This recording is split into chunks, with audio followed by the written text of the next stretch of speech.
Those who try and analyze situations and look at things beyond the surface have a lot of worries and concerns about the forthcoming elections 2017.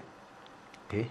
Unfortunately, there are very few left, it seems, in this country who want to analyze things beyond just the surface. Okay? The majority of us are still cheering on our teams. The majority of us are still saying, oh, you're a NASA supporter, or you're a Jubilee supporter. They do not look beyond that. But there are few who are looking deeper, and there are a lot of concerns going into these general elections. And the concerns should really be very obvious. Yeah, the opposition have told us that they will not accept this election to be rigged. Yeah, and they've already told us that from the way they're talking anyway, how will they take it if they lose, even if they lose genuinely?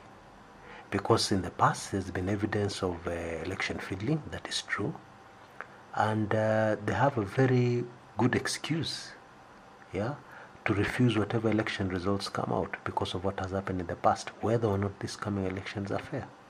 Then we have the government side.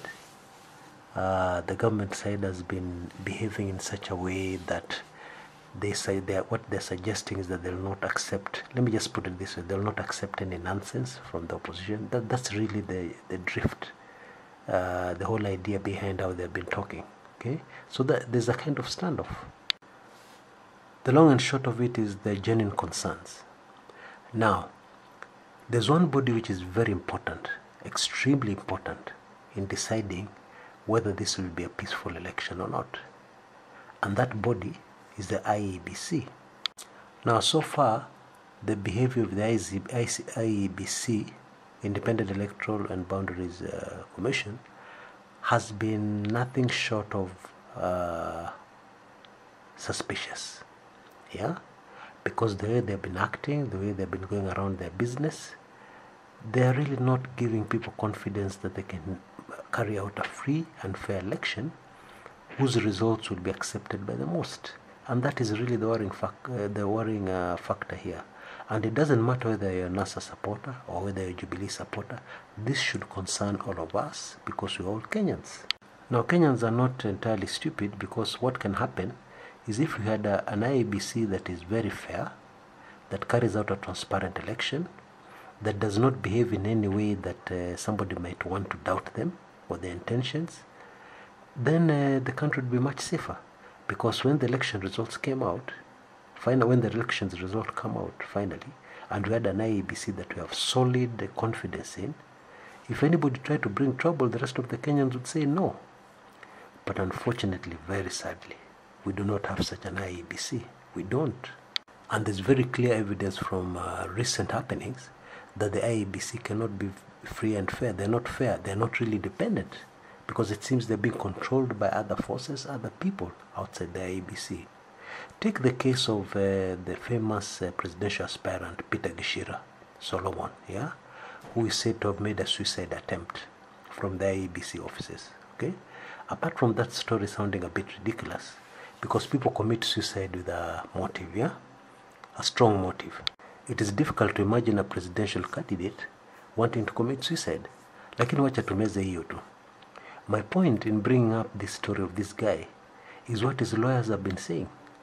His lawyers have been saying that they've been blocked every inch of the way. Yeah, they've had to go to court every inch of the way. And who do they blame? They say there's some dark forces who are talking to IBC, giving them instructions. Yeah, and they left it at that. The closest they've come is they said, and I'll quote exactly what the lawyer said. He said, the IEBC is not independent. It is being controlled. And I can tell you it's not the opposition controlling the IEBC. End of quote. Okay? That's what the lawyer said. So that is clear evidence that the IEBC is not independent. It is not free and fair. And this is one of the great dangers we have in our country going into the next elections. Now, I'd really recommend you watch my other video about predictions from think tanks, using information also that we have received in Kumekucha of what is expected, the possible scenarios going into this coming election. Yeah, what is expected to happen. Okay, It's very easy to be able to get that video. All you need to do is click on the link you see on the left hand side of your screen right now. Just click on it and go to that video. You will learn more, and you'll get to know more about why I'm concerned about the forthcoming polls. We want to have free and fair elections. We want to have elections which give us the will of the people. That is what everybody wants. Anyway, go over to the video and just watch it. I'm sure it'll be worth your time. This is Chris Kumekucha.